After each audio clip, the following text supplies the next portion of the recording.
Good morning guys, welcome back to another episode of Bareham Engines.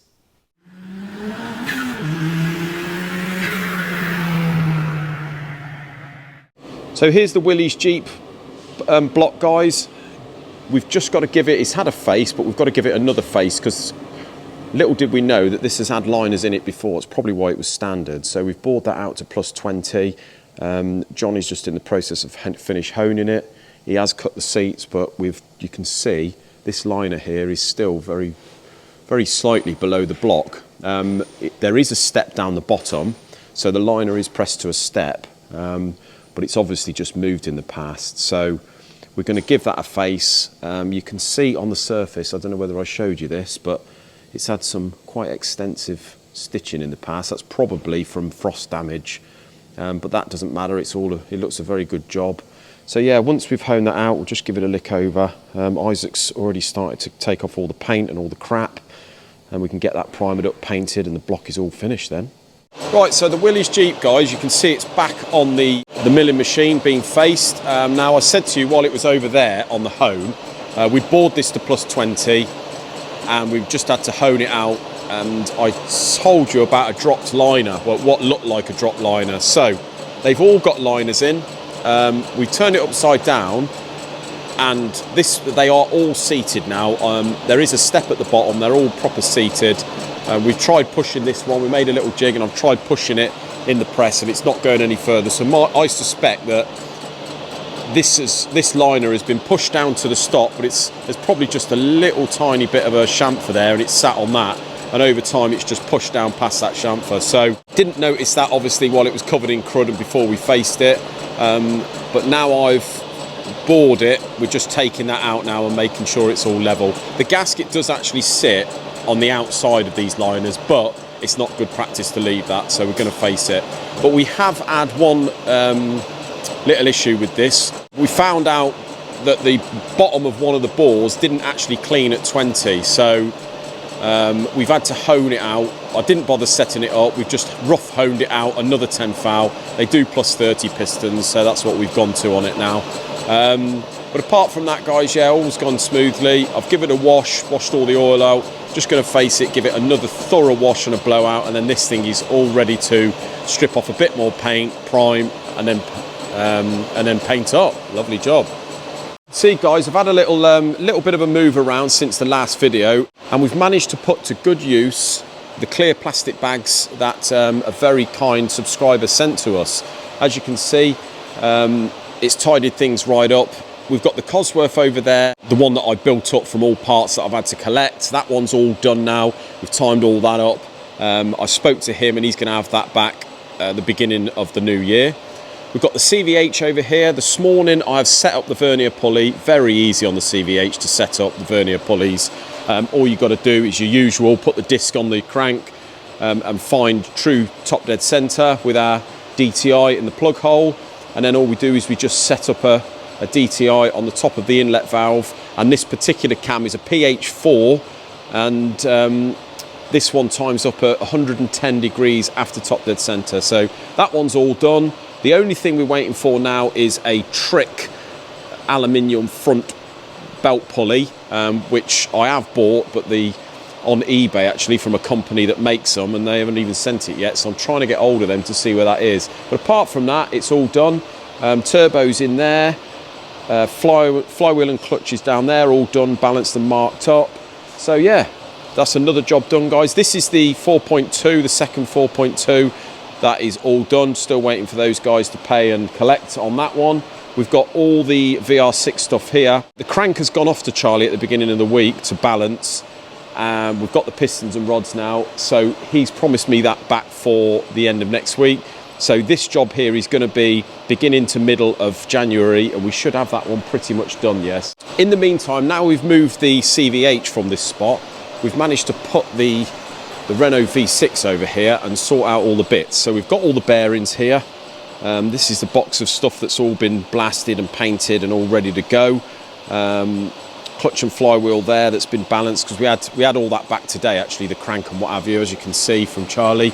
But the only disastrous thing is in the post, obviously because everything's a bit fragile, although Charlie had made a really good effort and boxed everything up lovely, we've got a broken centre ring, which is very annoying. It's a cast ring, and how that's managed to break, I do not know. So I've been in touch with the manufacturer of these pistons, and they are going to get another one of those out to me, but when that'll be, I do not know. But yeah, as you can see, we've got the big end bearings all laid out. They're all yellows. They were yellows originally, so they're the ones that they can just go straight in. Said to you on a previous video, we've got the block side main bearings, so we've got the 3 normal bearings with the holes in. They're all self-explanatory because they only do one size. Same with the thrust bearing that goes in the block, so that makes life a lot easier. So what Paul's going to do, he's back Monday now, Paul, and what he's going to do is put all these in, drop the crank in, do a bit of a dummy build, and then we're going to persist in seeing what's what with the top bearings. So what he's going to do, he's going to put each bearing, we've got 3 bearings for each, 3 different colours, but what the sizes are we do not know, and so he's going to plastic gauge each and every one, and we can then determine how much clearance we need to run and which bearings we're going to use. So got all this laid out, lovely and clean, so just wait for Paul to get back on Monday for us to continue with that little jobby. Right guys, thumbnail and title time. This Alfa Romeo engine here, this is a 3 litre V6 Alfa Romeo. As you can see, it's been bought in on a trolley, already stripped by Stuart at Alfa Ragazzi. Pretty unbelievable, to be honest with you guys. So the story is with this engine, the customer who owns it took it to another garage who supposedly did an engine recondition on it, and they actually paid, Stuart didn't tell me the exact amount, but they paid thousands for this build. Very shortly after being finished, we're talking literally about 5 miles, there was a bit of a rattling from the engine. I'm not sure exactly what happened with the company that did the engine, whether it was quite a while ago. I don't know the ins and outs of it, but Stuart has been employed to sort this engine out. We've got to do all the machining on it, and he's going to be doing the build. But considering these guys paid, or this customer here paid thousands to have this done, once we strip, guys, it's absolutely amazing what we found. They haven't actually done any machining whatsoever on this. So I think Stuart's going to re-ring it or give the customer the option. Whether they're new bearings, bearing in mind it's done absolutely no miles whatsoever. There's quite a bit of debris in those shells. You can see that there. The pistons, it needs new pistons. You can see that. They've worn down the skirts good and proper. The heads haven't even had a clean. Yeah, this is not pence that this customer's paid, guys, but on first inspection of the valves, just looking at the top of the cylinder head, you can see here like a clean half moon area on all the inlet valves and on the other cylinder head. And if we take a piston, you can see those sort of half moon pockets there. So basically, I think what the noise was the timing was out and these inlets have been hitting the pistons. They don't look, on first inspection, they don't look like they're that bent. May have been a couple of teeth out, but it's been enough for them to touch the pistons. The crank hasn't even had a polish.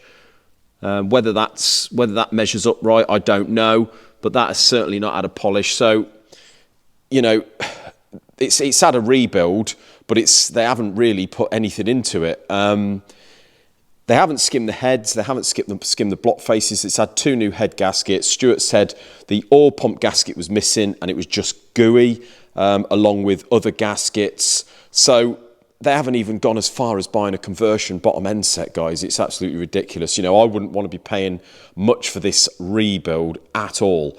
But just goes to show. I think what Stuart's going to do, whether he goes for liners and pistons, I'm not sure. We've got to do our usual. Once he decides what he's going to do, we're going to have a look at these. If they measure absolutely perfect, the customer can have the option whether to keep these. As I say, because Stuart's doing the build, it's up to him. But at the very least, what he'll be doing is taking the O-rings off and replacing those at the bottom of the liners where they seat in the bottom of the block. We're going to be making sure that the liner protrusion on the block face is going to be absolutely perfect. And yeah, give them a good clean up, give both cylinder heads a complete birthday, whether we do guides and cut the valves and seats, skim the heads and all the rest of it. But yeah, just goes to show, guys, you could sort of half understand it if the customer was made aware and he paid a few £100 for this rebuild. But if he's paid thousands for this, then really that should have been a reconditioned. They should at least reface the cylinder heads and put a set of rings in it. But they haven't even, apparently Stuart said they took the pistons out, but they haven't removed the liners or anything like that. So the seals could have been leaking. Whether there was water in the oil, I don't know. But yeah, pretty disgraceful really for a few £1,000 job. So yeah, next week we're going to be giving this a good clean and getting the valves out and seeing if there's any other horrors in there. But yeah, pretty disgusting really, guys. Right, so you can see that's cleaned up lovely now, guys. All cleaned up nicely. So we're going to get this one outside, get it cleaned up again, and yeah, give that to Isaac to finish the block off. It's that time of year where Isaac has just washed his car. Does it once a year. When there's that much salt, he can't read his back number plate, bless him. But here we go, we've got the MSRT Transit back after its first 6-monthly oil change. Looking a little bit grubby, so I'm just going to put it in the bay over there in a minute and give it a clean. Yeah, so as I said to you in the last video, guys, just been speaking to John Burnell down there, and he's of the same opinion. He said, to be honest with you, I always advise people you can't change the oil enough, really. And these days, it's not a particular bad engine. Everyone moans about this 2-litre Transit engine, saying that it's garbage and that, but it really isn't. It's economical, but it's just, unfortunately, it's the same with all manufacturers now. It's all the emission stuff on them, really. You know, they do a regen and that on them, and it's people turn them off during the regen, puts a load of diesel down the bores into the sump, and eventually the diesel in the oil just wears the belt out because the belt's in the oil. So yes, in that respect, it is a bad design, putting a rubber belt in oil. But on the other hand, we've deal with a lot of engines, and they've all got their little niggly bits, their little traits. So no, apart from that, these Transits, you can't fault them. We've had it 6 months now. It's a really, really good van. Does everything we need it to do. Runs well, economic. Even with the trailer on the back and the kit car, it's fairly economical. So yeah, if my advice to you guys would be just to just change the oil as regularly as you can. Even if it's a year or 10 or 12,000 miles, it's way better than what they recommend. Even brands now that we're finding, like Porsche, because Porsche has always been bulletproof, but now they've extended their sort of service plans. You're starting to get problems with the engines, like the intermediate shaft bearings and stuff like that. So it's everyone, it's all of them now, unfortunately. But yeah, can't fault Tour Garages. John Burnell down there is fantastic, always treats me well, gives me a good sort of discount on things, and yeah, really, really well looked after, so highly recommend them, guys. Well, thank you very much for watching again, guys. Please like, subscribe, hit that notification bell. As you may be able to tell, my throat's getting a little bit rough now, sounding a little bit froggy. So I'm just going to head off home and collapse on the sofa, and fingers crossed I'm okay by Monday. But my little girl's got the flu, so it's not looking too great at the minute. Until another video, guys, have a great weekend, and we'll see you then. Take care.